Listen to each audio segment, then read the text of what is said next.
Hi friends, இன்றைக்கி இந்த வீடியோவில் ஹோட்டல் கடை ஸ்டைலில் சூப்பரான தேங்காய் சட்னி எப்படி செய்கிறதுந்தாங்க பார்க்க போகிறோம். இன்றைக்கி நான் ஹோட்டல் கடைக்காரர் சொன்ன ஒரு சின்ன டிப்ஸ் தான் உங்களோட ஷேர் பண்ணிக்க போகிறேன். பிகினர்ஸ்க்குலாம் ரொம்ப யூஸ்ஃபுல்லாக இருக்கும். கண்டிப்பாக இந்த மாதிரி ட்ரை பண்ணி பாருங்கள். இப்போ இந்த சட்னி செய்கிறதுக்கு தேங்காயை நான் துருவி எடுத்து வச்சுருக்கீங்க. இப்போ இந்த துருவன தேங்காயிலிருந்து ஒரு சின்ன கப்பில் 1 கப் அளவுக்கு மட்டும் தேங்காய் இந்த மாதிரி அளந்து எடுத்துக்கோங்க. பிகினர்ஸ்லாம் இந்த மாதிரி நீங்கள் உங்கள் வீட்டில் இருக்க சின்ன கப்பில் அளந்துக்கிட்டிங்கன்னா உங்களுக்கு அளவுகள் சரியாக தெரியும். அதுக்காக தான் நான் இந்த மாதிரி அளந்து காமிச்சிருக்கேன். இப்போ இந்த கப்பில் 1 கப் அளவுக்கு தேங்காய் துருவலை ஒரு மிக்ஸி ஜாரில் போட்டுக்கலாம். தேங்காய் எடுக்கும்போது நல்லா நெத்து காய எடுங்க, அப்போ தான் சட்னி நல்ல டேஸ்ட்டாக இருக்கும். இப்போ அதே கப்லேயே 3/4 கப் அளவுக்கு பொட்டுக்கடலை சேர்த்துக்கோங்க. இப்போ இது கூட காரத்துக்கு ஒரு 4 பச்சை மிளகா சேர்த்துக்கலாங்க. உங்கள் காரத்துக்கு தகுந்த மாதிரி நீங்கள் பச்சை மிளகா எடுத்துக்கலாம்.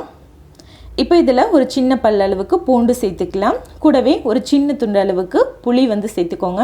ஹோட்டலெல்லாம் அரைக்கும் போது புளி சேர்க்க மாட்டாங்க, பட் நம்ம வீட்டில் அரைக்கிறதுனால கொஞ்சமாக புளி சேர்த்துக்கலாம். இப்போ இது கூட 2 சின்ன வெங்காயம், ரொம்ப சின்னதாக இருக்கனால 2 எடுத்திருக்கேன். கொஞ்சம் பெரிய சைஸ் வெங்காயம்னா ஒரே ஒரு சின்ன வெங்காயம் எடுத்திங்கன்னா போதும்.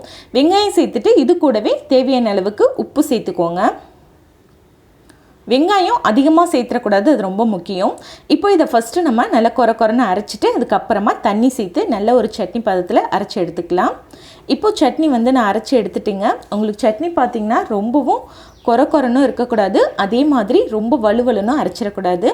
இந்த மாதிரி நல்லா மீடியமாக அரைச்சி எடுத்துக்கோங்க. இப்போ இந்த சட்னியை நம்ம அப்படியே ஒரு பவுலில் மாற்றிக்கலாம்.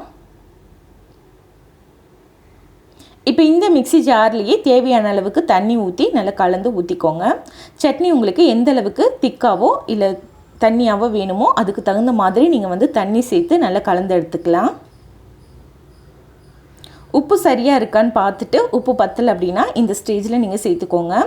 இப்போ சட்னிக்கு நம்ம தாளிப்பு சேர்த்துக்கலாம். அதுக்கு தாளிப்பு கரண்டியில் கொஞ்சமாக எண்ணெய் விட்டுட்டு எண்ணெய் கொஞ்சம் சூடானதும் ஒரு 1/2 டீஸ்பூன் கடுகு உளுந்தம் பருப்பு சேர்த்துக்கோங்க. ஒரு காஞ்ச மிளகா கிள்ளி சேர்த்துக்கோங்க. கூடவே கொஞ்சமாக கருவேப்பிலை சேர்த்து நம்ம எப்போவும் நார்மலாக தாளிக்கிற மாதிரி தான் தாளித்து நம்ம சட்னியில் சேர்த்துடலாம். இப்போ அவ்வளோதாங்க, நம்மளோட சூப்பரான நல்ல டேஸ்டியான ஒரு ஹோட்டல் ஸ்டைல் தேங்காய் சட்னி ரெடி ஆயிடுச்சு. கண்டிப்பாக நீங்களும் ட்ரை பண்ணி பாருங்கள். பிகினர்ஸ்லாம் இந்த மாதிரி நீங்கள் அளந்து சட்னி செஞ்சிங்கன்னா நல்ல டேஸ்ட்டாக இருக்கும். ட்ரை பண்ணிவிட்டு எப்படி வந்ததுன்னு கமெண்ட்டில் சொல்லுங்கள். இந்த சட்னி ரெசிபி உங்களுக்கு பிடிச்சிருந்தால் லைக் பண்ணி ஷேர் பண்ணுங்கள். சப்ஸ்கிரைப் பண்ணலைன்னா மறக்காமல் சப்ஸ்கிரைப் பண்ணிக்கோங்க.